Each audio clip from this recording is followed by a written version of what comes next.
always hear people say, "Oh, you have some beautiful skin," but some people may not know that I actually have eczema, and it gets worse as the seasons change. Like my skin gets really dry and I have kind of brown blotches. Sometimes they're white and they itch really bad. So no makeup or anything. I just got out the shower. I don't even have on any moisturizer, but I didn't want to get on here and look like a straight crackhead, so I put something on my lips. But I just want you to see how dry my skin gets. I have the brown blotches I was talking about.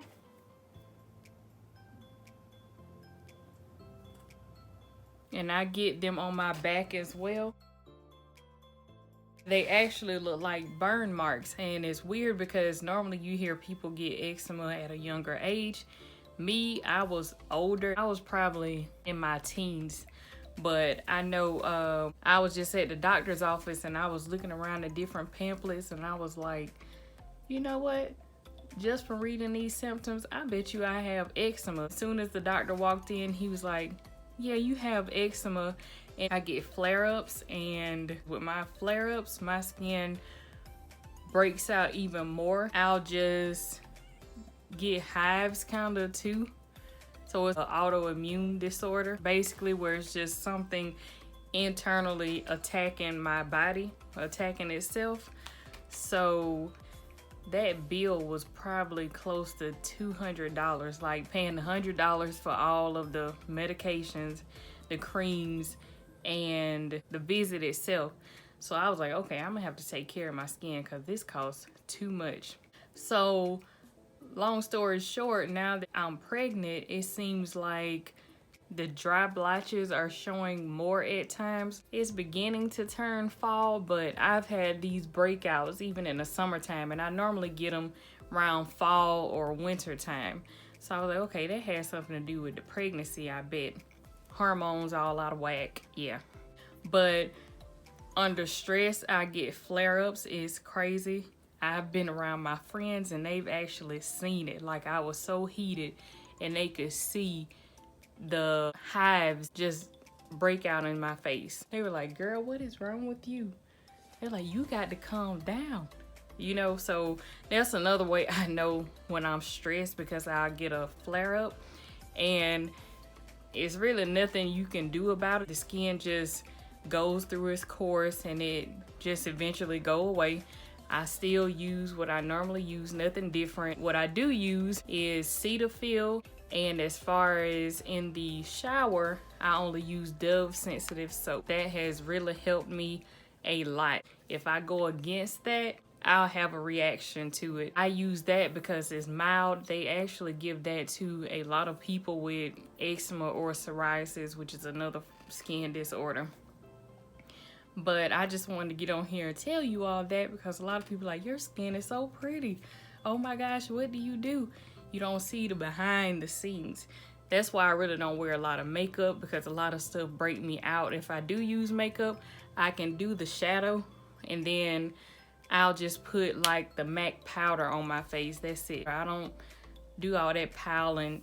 I can't because I get tired of how my skin looks. I will say, oh y'all, I'm out of breath.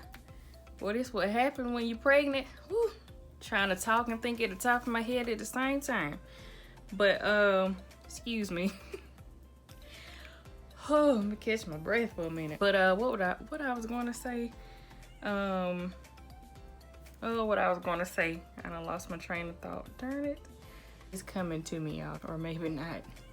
I don't know what I was about to say. Oh, another thing is, it is weird, the symptoms, because it'll get really dry and start itching, you know, the white flakes. I mean, it'll be more like patches. The flakes and stuff, that's more like psoriasis.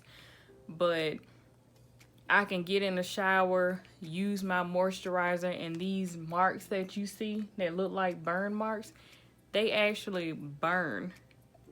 They burn.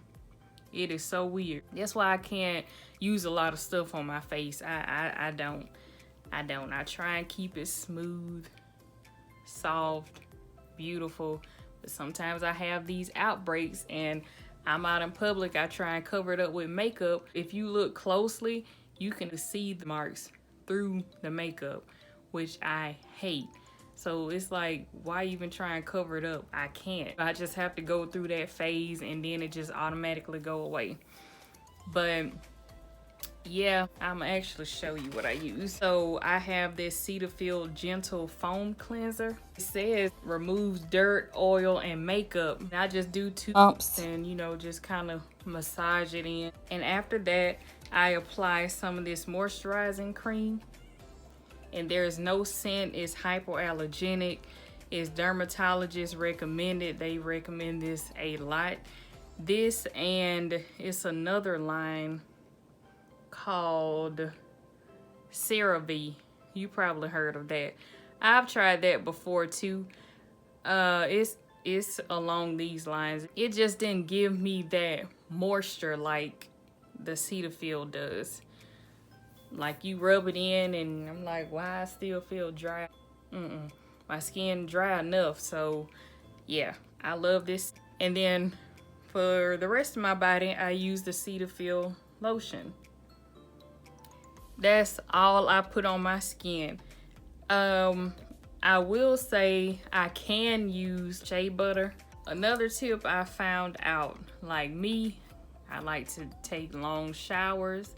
But I found out you cannot do that when you have eczema. Water dries your skin out even more. It's like, then you try and use that extra hot water. Don't do it to yourself. Don't do it. I've learned. So I kind of do warm water. I try not to stay in there as long. I'm not gonna lie. I probably still be in there a long time. But my skin just gets so dry. Like I don't have any lotion or anything right now. This is straight transparency right here, this video, okay? No moisturizer, nothing on. Even my hands ashy. But you have to put the moisture back into your skin. You have to. Just like your hair. Now with my hair, that's different. Naturals, you need the water. But I can tell with my scalp gets so dry, I have to use oil on my scalp. I was gonna get on here and cleanse my face, but for what? It's foam. Y'all know how to do all this right here. And with the moisturizer, I can show you that part since I haven't put on any. But I just kind of massage it in, you know, do the dots. My grandma taught me this a long time ago. And just massage it in. I have to do this every night. I'm telling you, my morning process is long as my night process. Or let me flip that. My night process is as long as my morning process. So yeah. Have to put the moisture back into your skin. It's another, I keep thinking of all these tips. Eucerin, that's another line. I really don't see that brand much, but Eucerin, I tried, hold on y'all, I'm really focused, okay? Now I'm greasy. That's why I wear a powder on top, because it leaves me greasy, but at least I'm moisturized, so I won't complain. But Eucerin I used to use years ago. I will say that is some good stuff. I think Aquaporin. See, I'm still coming up with brands. Oh, is it Aquaphor? I can't even remember, but it's an ointment. Now that's some good stuff as well. I use it at night if I have an outbreak.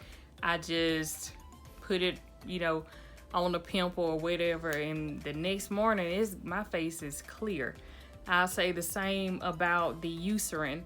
I used to use that at night because I'm telling you, you are extra greasy with Eucerin. It's like you put Vaseline on your face like mamas be doing little babies and walk out the house.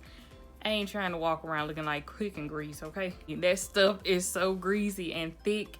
When I go to sleep on my pillow, it's like, but those are good for nighttime use. As you can see, I've tried different brands, but all of those are good. The last time I went to the dermatologist, which was a few years back, see, that's good. I haven't been to the dermatologist in so long. They'll let you know I'm taking care of my skin. I know what to do. But this Eucresa, I guess that's how you say it, it's an ointment 2%. Y'all, I put this on my skin when I had a flare up. It burned the heck out of my skin. You thought I was using a cleanser or something. This stuff burned my skin. I should have took it back because it cost too much. I think it was like $50 just for this little tube. Yeah, I don't use that crap anymore. Something else just popped up in my head. What was it? Oh, I hope this is the last tip. I'm trying to make this a quick video, but I keep coming up with extra stuff. But I'm just on here to help y'all. I will say all people with eczema should only use cleansers like this or like moisturizing cleansers. If you do that, you're good. After you do the cleanser, follow it by the moisturizer and you set. Don't try and use all those scents and stuff on your body. Don't do it. Like those facial scrubs. Now, I tried a brown sugar scrub before on my skin. And y'all, I'm telling you, that stuff had my skin so soft and moisturized. I didn't think I would ever be able to use a scrub, like a body scrub. So if you do that, you need to find somebody who actually makes them where they use brown sugar, because it's moisturizing. Like regular body scrubs you get from a store, I cannot put that on my face. I don't even know if I can use the brown sugar one on my face. But the simple fact I was able to use just a body scrub, I was excited about. I was like, oh, I can get this dead skin off, you know, the new layer can come on, I'm moisturized. I was happy about that. But trying facial scrubs, do not do it. If your skin is like mine and you get flare-ups, that will burn the heck out of your face. Oh, it burns bad. I'm telling you, it feels like a whole layer you have taken off and it's just raw. That's how it feels. You can't put all that stuff on your body. I'm sorry. I learned that. And they tell you not to wear fragrances either, but I'm not going to walk around smelling like nothing. So I used to, well, I still do. I just spray it on my clothes now. I may do like one squirt here, there, rub it in and go. Not walking around smelling like nothing, okay? But I hope you enjoyed these tips. This is definitely a straight transparency video. I have never done anything like this before. I hope you enjoyed it. I will see you next time. Bye.